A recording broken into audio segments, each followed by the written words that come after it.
Метельной февральской ночью в семье Кабаевых ждали пополнения.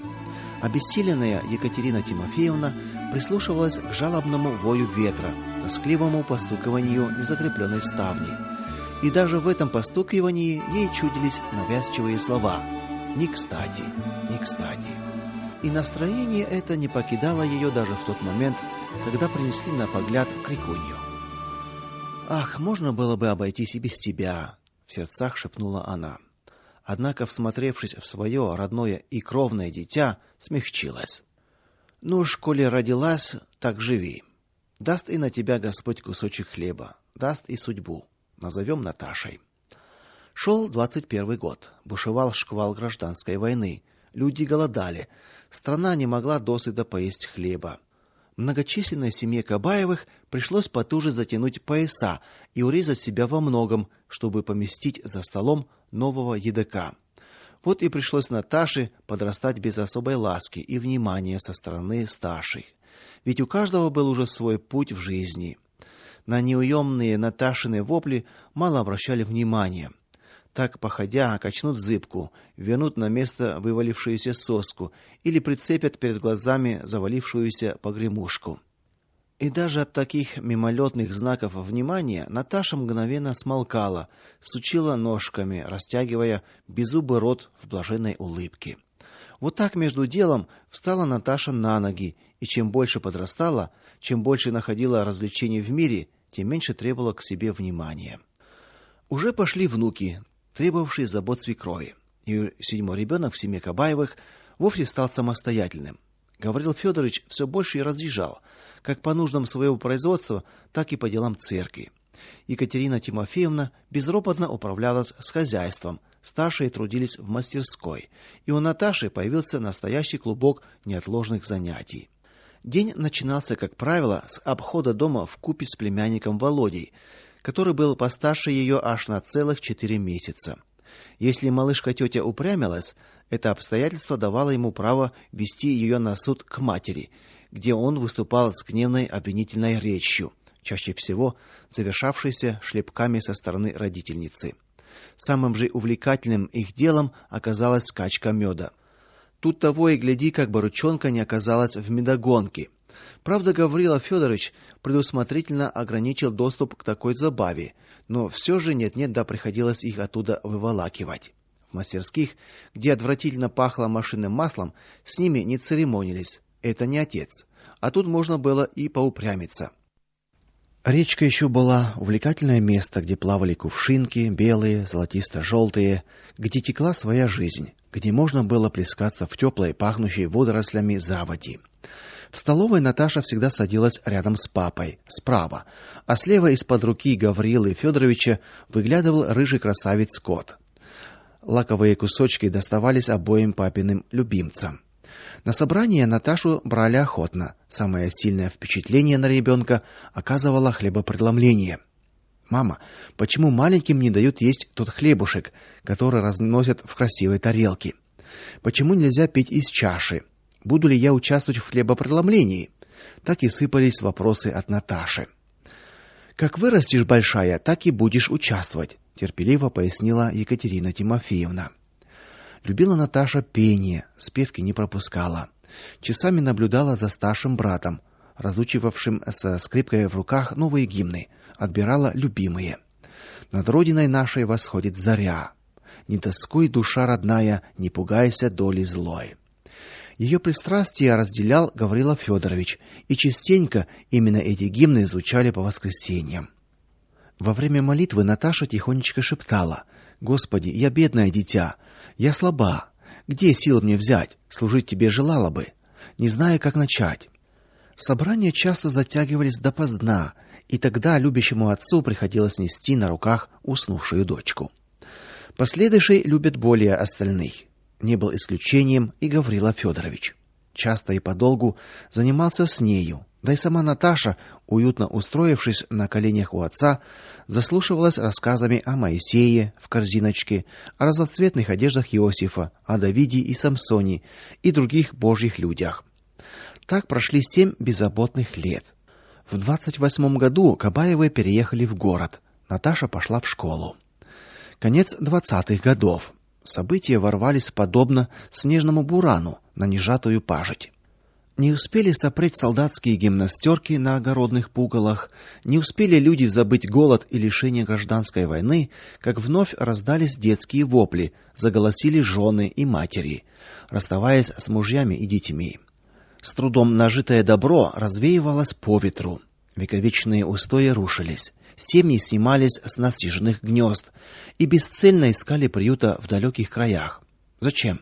Кому это было нужно? Поздно ночью в доме Кабаевых объявился родственник.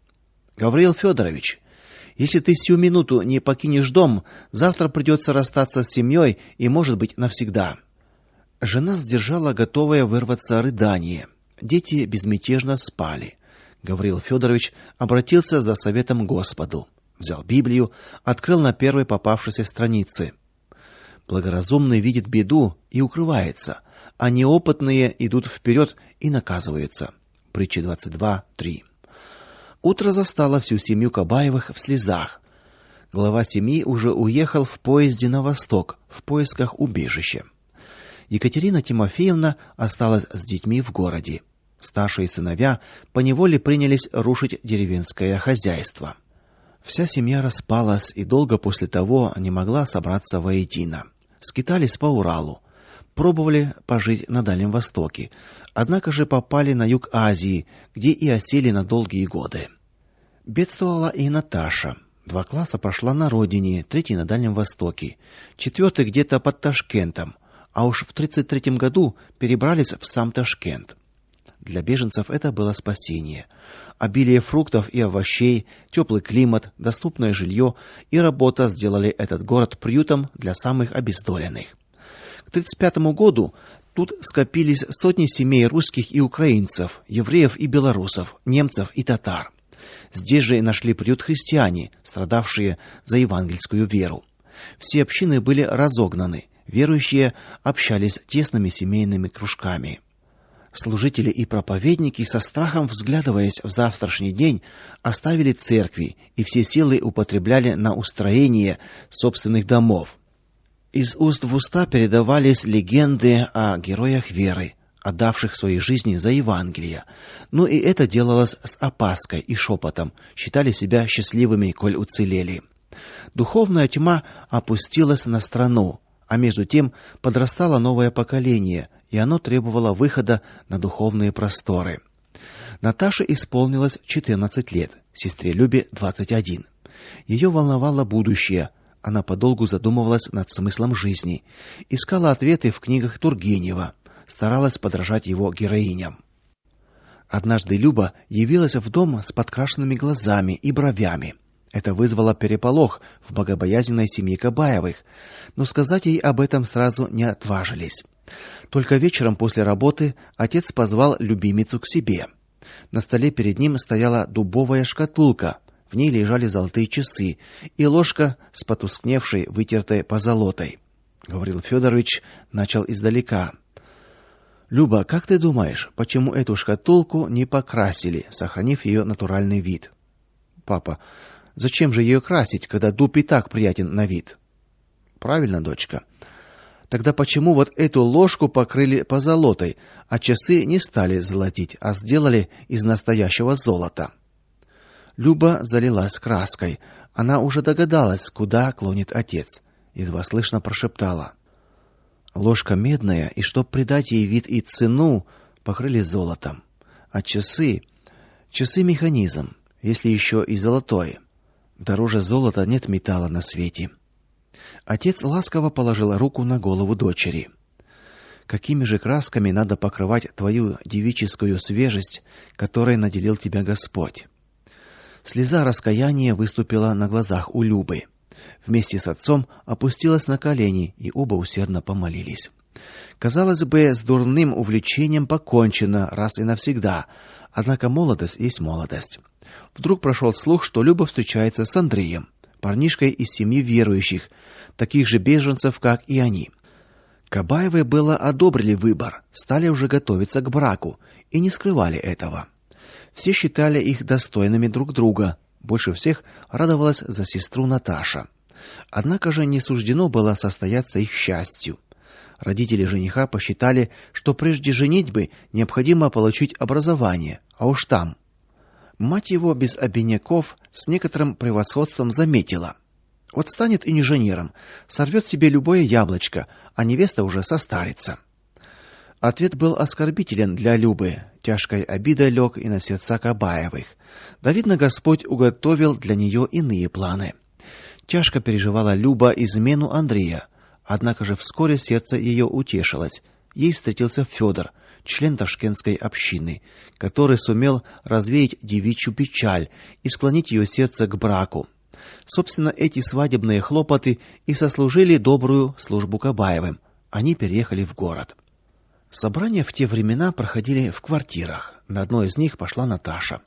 Собралась христианская молодежь. Для девушки быстро нашлось место. Минут 5 она просидела, не поднимая глаз. Краем уха слышала шепоток по рядам.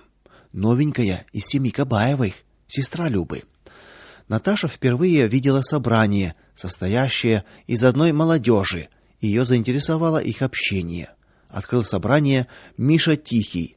Он сказал: «Друзья, прежде чем мы прославим Господа на этом месте, мы в молитве, вставши, попросим у него благословения, после чего нам скажет слово Женя Комаров». С изумлением услышала Наташа простые и доступные слова молитвы, украдкой поглядывала по сторонам, дивясь необычной обстановке. «Мои дорогие юные друзья», прямо над ее головой раздался мягкий и сочный голос. «Я прочитаю известное многим из вас место из первого псалма. Блажен муж, который не ходит на совет нечестивых, не стоит на пути грешных и не сидит в собрании развратителей. Но в законе Господа воля его, и о законе его размышляет он день и ночь».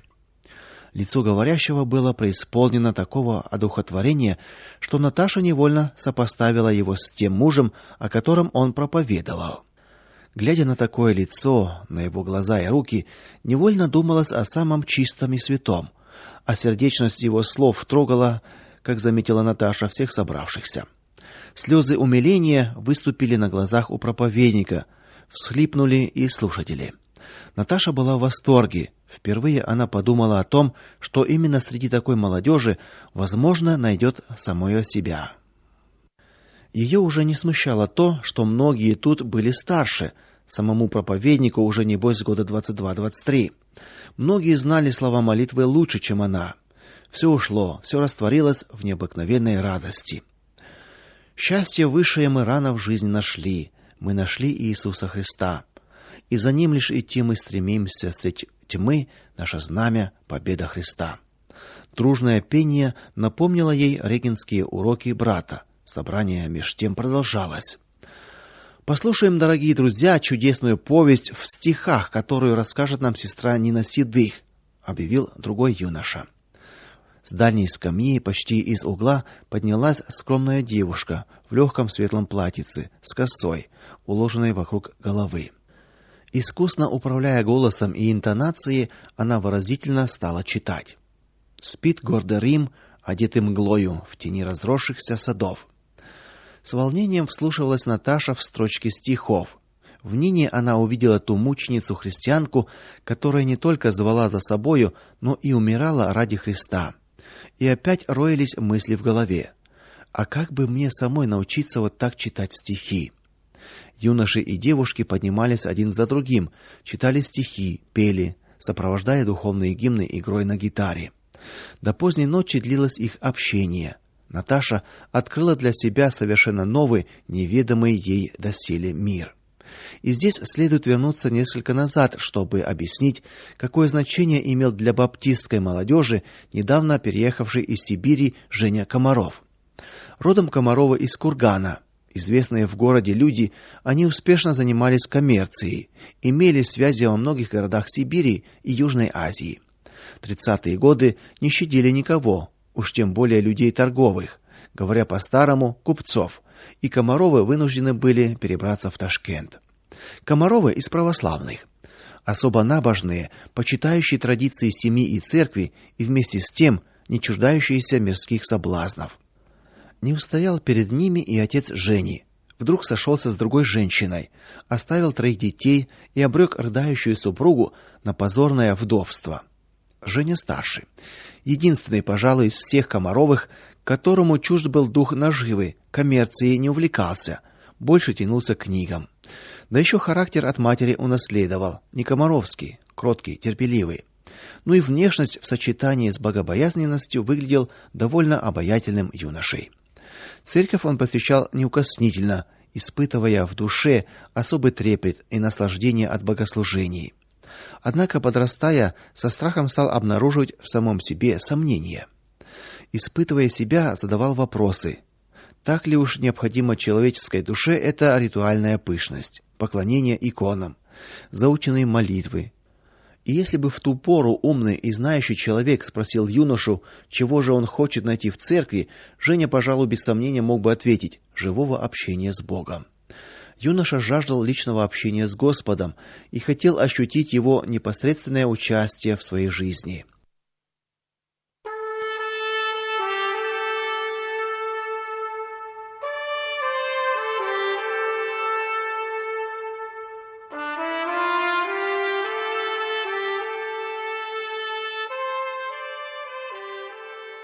Однажды было это еще в Сибири. Женя возвращался из гостей.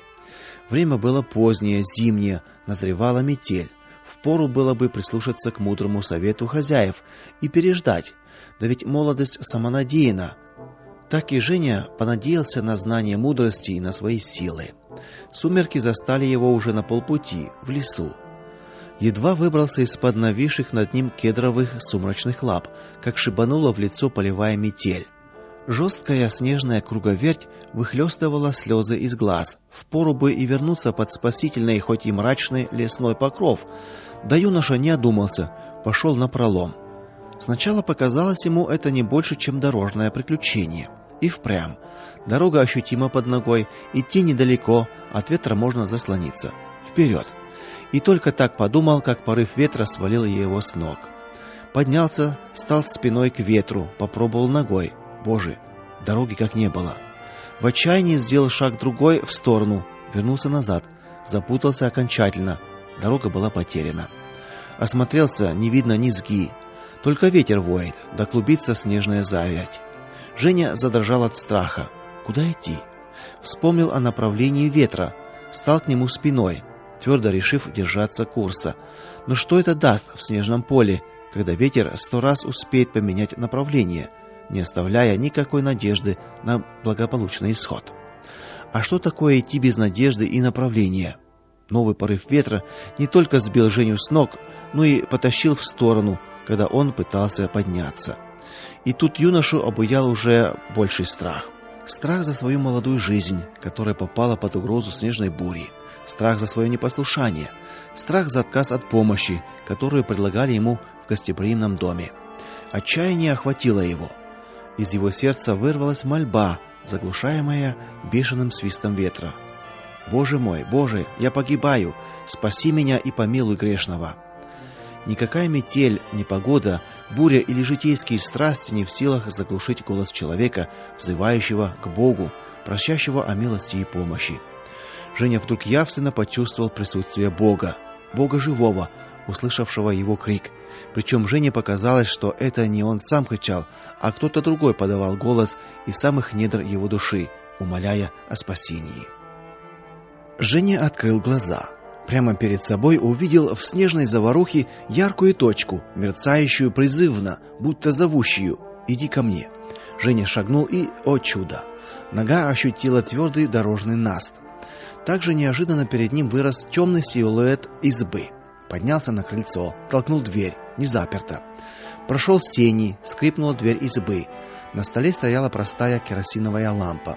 Теплым живым духом обдала Женю, и он без сил свалился на пол. Это приключение оставило глубокий след в душе Жени.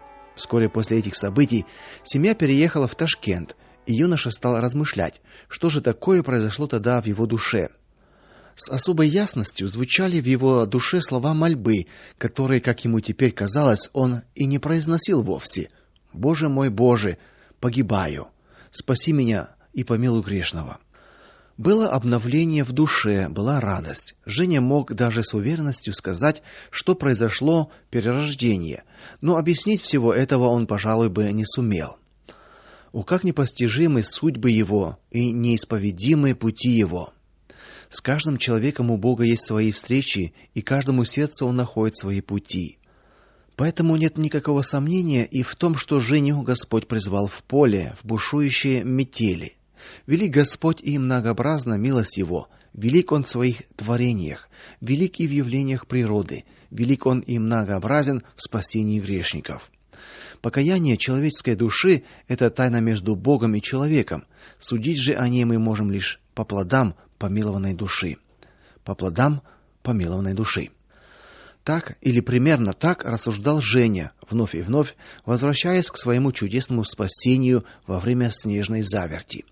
Рассуждения эти искали подтверждения, и вот велик Господь, промыслом Божьим суждено было встретиться ему с Игнатом Прокофьевичем святых. Благовестник, баптист, известный на всю Сибирь, а с 30-х годов и в Ташкенте, Игнат Прокофьевич сразу же обратил внимание на метущуюся душу Жени Комарова.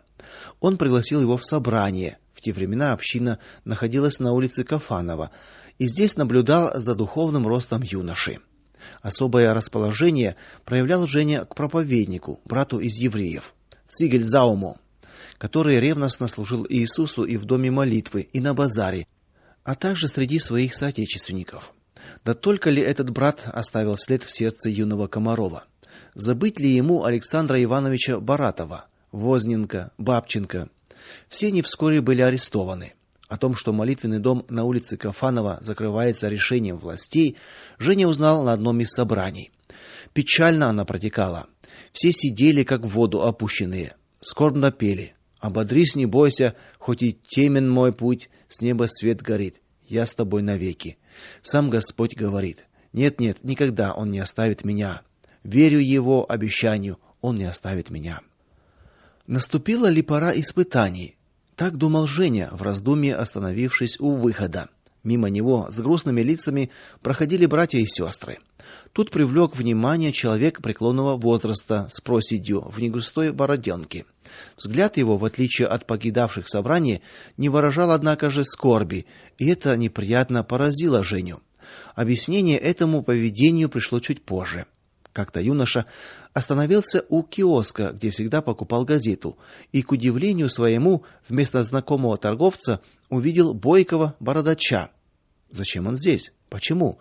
Встревожила неотвязная мысль Женю. Наблюдать за суетливым киоскером стало неприятно. Он отошел и тут же встретился взглядом со знакомым братом. Тот без слов понял состояние Жени и вполголоса сказал, указывая глазами на газетный киоск: «Это Крыжановский. Именно он предал 15 наших братьев». Это было и вовсе непонятно. Предатель среди служителей Божьих? Но вспомнил Иуду, перебрал в памяти судьбы и поступки некоторых знакомых и пришел к выводу, что не просто человеку следовать прямыми путями, без утайки исповедовать заповеди Господни. Молитвенный дом закрыли. Человек 40, преимущественно из числа старых проповедников, сослали и посадили в тюрьмы. А огонь веры не только затухал, но разгорался ярче и сильнее в молодых душах. Собирались по домам, на природе. Пылали сердца, уста красноречиво излагали суть Писания. Женя восторгался одним проповедником, разочаровывался другим, печалился по поводу женитьбы пламенного молодого брата, усматривая уже путь угасания его служения. Так она и случилась впоследствии. Словом, шла обычная ломкая жизнь молодой общины, претерпевшая спады и поднимающая крылья в проповедях. В 1934 году Жене напомнили о крещении. Все существо юноши исполнилось жаждой исполнить волю Божью. Его неудержимо влекло встать на смену тем, кто свою жизнь отдал за Христа, кто ради имени Иисуса пошел на страдания и узы. Да и дело служения Господу в городе не должно замирать. Тут Женя почувствовал свое призвание в благовествовании. Преодолев себя, смирив гордыню неприятия старшего по общине, направился с заявлением к Крыжановскому. Тот с недоумением прочел его. «Откуда такая прыть?» — хмурясь спросил он. И стал говорить о суровых временах, наступивших для общины, о судьбах верующих, томящихся в тюрьмах, стал стращать властями и предстоящими в невзгодами, грозящими юноше после того, как он вступит в завет с Господом. Все было тщетно, в своем решении Женя был непреклонен. Видя твердость духа, чувствуя настойчивость желания, Крыжановский уклонился от прямого ответа, сослался на свирепые времена и невозможность исполнить крещение. Женя слушал Крыжановского молча, старался не глядеть в глаза, чувствуя лукавство и лицемерие. А тут смело поднял голову. Поразил вид Крыжановского, холодный, безучастный, даже враждебный. Припомнился торжествующий взгляд Крыжановского в день закрытия молитвенного дома, суетливость в киоске, недоумение при виде юноши с просьбой о крещении. Женя молча встал и ушел. Крещение принял с друзьями темной мартовской ночью в водах канала Бурджар, над которыми склонились бело-розовые ветви абрикоса. Дорогие и верные друзья негромко пели: «Не расскажет ручей говорливый никому моей тайны святой». По полям и лесам молчаливым пробежит он холодной струей. Тот поток был свидетель безмолвный моей тайны великой святой, когда чистые светлые волны над моею прошли головой. И вот он уже не критик в своем собрании, а полноправный член молодежной общины. Он уже ощущает ответственность за своих друзей. Он уже соизмеряет и свои поступки, дабы они не повредили ни ему, ни братству. Тому, чему раньше не придавал значения, теперь он ревностный защитник или противник. Община хоть и молодежная, хоть и ревностно идущая за Господом, все же состоит из людей, из тех, кто родился тут на земле, кто испытал на себе мирское влияние, кто ищет широких врат, а не узких. С грустью замечал Женя разделение молодежи по интересам. Не было единства в главном, а была уже свобода во всем. Так ведь и старались влиять на остальных плотскими рассуждениями, манерами поведения, одеждой. Иные стремились брать инициативу в свои руки. Им уже утомительно стало проводить время в беседах и молитвах. Им позарез требуются только гимны, внимание к собственным мыслям и взглядам. Взоры их безучастно блуждают по собранию, порой дремота овладевает ими, и нетерпеливо ждут они конца собрания. Вот уж когда, по мнению части верующей молодежи, можно всласть поболтать, побродить заросшими аллеями парка. Тут души преображаются, исчезает напускная скромность, снимаются все ограничения в поведении. Женя был со всеми, слушал диспуты. Одних пленяла нетленная красота кроткого и молчаливого духа, образец безупречной христианской молодости. Они находили в себе жажду жертвенно служить Господу. Другие же увлекались тленной красотою мира, находили в себе силы открыто подражать миру и создавали в самом себе собственный мир, превратно толкующий евангельские истины. Вместе со всеми торжественно пели: жить для Иисуса и с ним умирать. А на деле утверждали необходимость наслаждения молодостью, и Писание умудрялись истолковать так, что смерть для Иисуса – это нечто несущественное, во всяком случае не требующее личных жертв. От размышлений над такими противоречиями в молодежной группе Женя переходил к действиям, искал и находил единомышленников, делился с ними сомнениями и открыто выражал свой протест против проникновения мирского в молодежную среду. Надо спасать молодые души от губительного влияния мира. Так заявлял Женя, и к радости своей встретил понимание. Исходило оно из серьезных и преданных друзей, среди которых выделялся своей пылкостью Федя Гордиев. Сообща пришли к мнению о наложении на себя поста, молили Господа о послании им силы для духовного пробуждения молодежи. Никто их не избирал на служение, никто им не давал подобного поручения. Они добровольно взвалили на себя бремя трудов во имя Господа. Стали проводить регулярные общения молодежи 2 раза в неделю. Стали искать учителей для овладения азами проповеди. И здесь пришлось идти самостоятельным путем. Опоры в лице старшего поколения они не нашли. Оставшиеся на свободе служители укрылись в своих гнездах, отгородились от всего земного сердечными запорами. Женя приложил немало сил к изготовлению обзорной карты библейских мест, раздобыл программу библейских курсов и предложил ревностной молодежи организовать такие курсы. Дело пошло. Образовался круг молодежи, регулярно посещавший и домашние собеседования.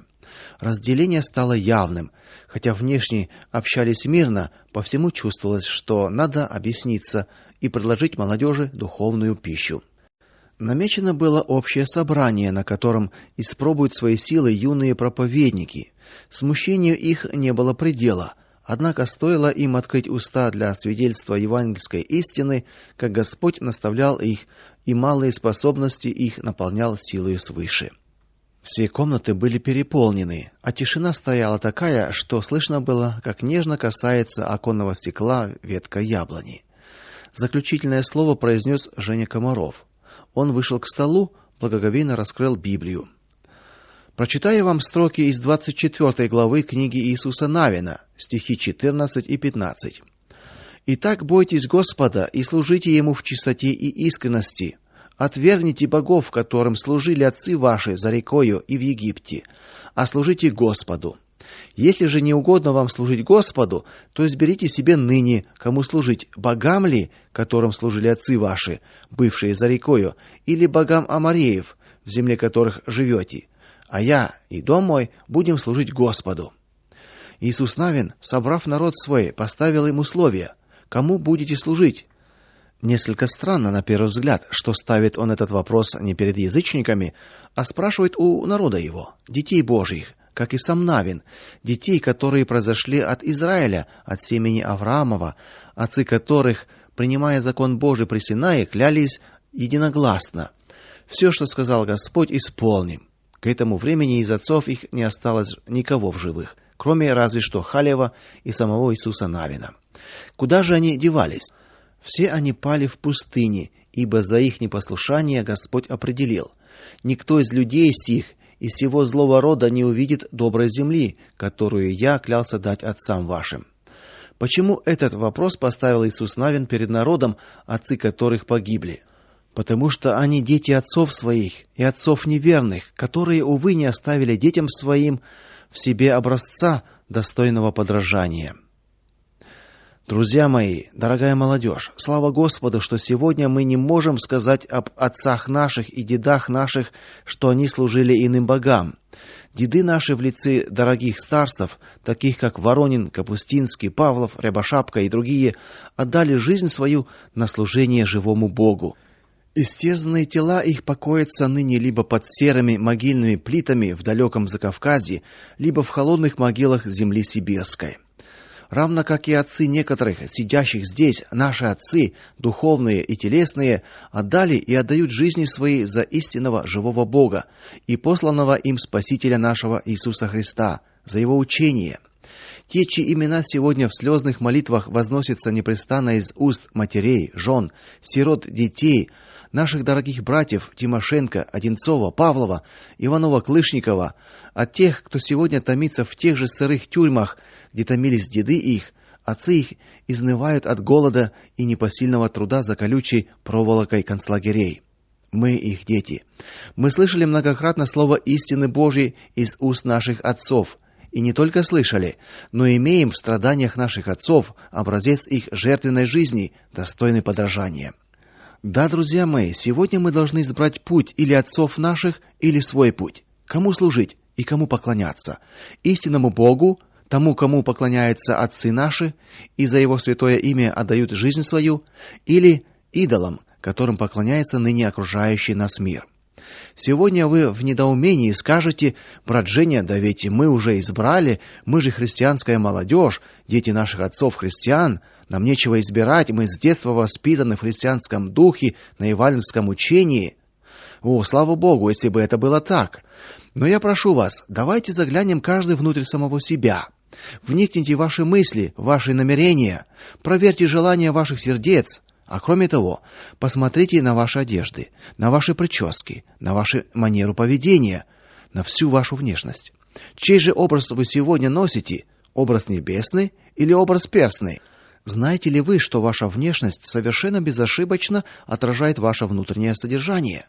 Кому же вы сегодня подражаете, тому и поклоняетесь. Образ Бога вашего в облике вашем. Не относится ли сегодня кому-либо из вас, сидящих здесь, святое и строгое предупреждение, чтобы мы не были похотливы на злое? Не будьте также идолопоклонниками, не станем блудодействовать, не станем искушать Христа, не ропщите, как некоторые из них роптали и погибли от истребителя. Все это происходило с ними как образы, а описано в наставлении нам, достигших последних веков. Поэтому сейчас мы должны решить со всей христианской честностью: изберите себе ныне, кому служить. Отвергните богов, которым поклоняются люди, не знающие живого Бога. И ответ на это мы дадим, стоя на коленях перед Богом вечным. Аминь. Аминь прозвучало во всех комнатах, и многие со слезами на глазах уже опустились на колени, как вдруг испуганный девичий голос разорвал благоговейную тишину. Друзья, к нашему дому идут НКВДшники. Машины по углам дома стоят. Я видела. Нас предали. В начавшемся переполохе громко прозвучал чей-то голос: Господи, защити нас от врагов. Ты Бог наш. Аминь.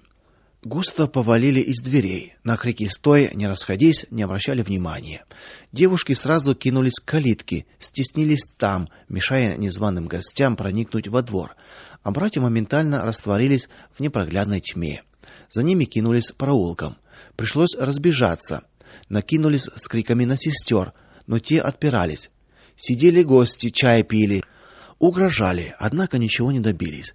За некоторыми же братьями с тех пор установили слежку. Договорились о методах конспирации. Прошедший вечер оставил в юных сердцах неизгладимый след. Души всколыхнулись от Жениной проповеди. Так застойную воду оживляет свежий родник. Среди молодежи началось раскаяние. Божий виноградник наполнился благоуханием. Молодежь стала использовать любой предлог для желанного общения, и Бог посылал им для этого случаи.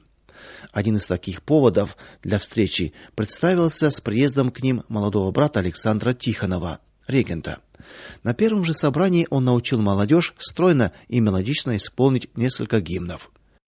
В следующем общении к Господу обратилось несколько юных душ. Общение это происходило далеко, на окраине города, в доме Грубовых. Расходиться было поздно, решили переночевать. Расположились кое-как. Сестры в одной комнате, там было посвободней, а братья буквально вповалку легли на пол. Жене не спалось. С улыбкой он оглядел братьев, сладко коротавших ночь. С надеждой думал он о них. Кому какая выпадет участь на ниве Божьей? Вот здесь, в этой комнате, рождается будущее той церкви, о которой Иисус говорил: «Я создам церковь мою, и врата ада не одолеют ее». Сейчас братья спят в доме мира, но кто может поручиться, что не лягут они вскоре на холодный тюремный пол?